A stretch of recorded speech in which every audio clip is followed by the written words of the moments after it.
అసలేముంది ఊర్లో? కన్నులకే తీయదనం రుచి చూపే చిత్రాలే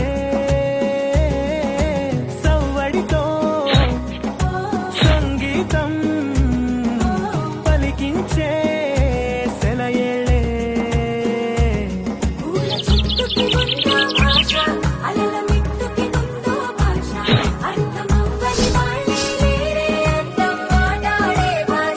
పలకరింపే పులకరింపై పిలుపునిస్తే పరవశించడమే మనసుకి తెలిసిన భాష మమతలు పంచే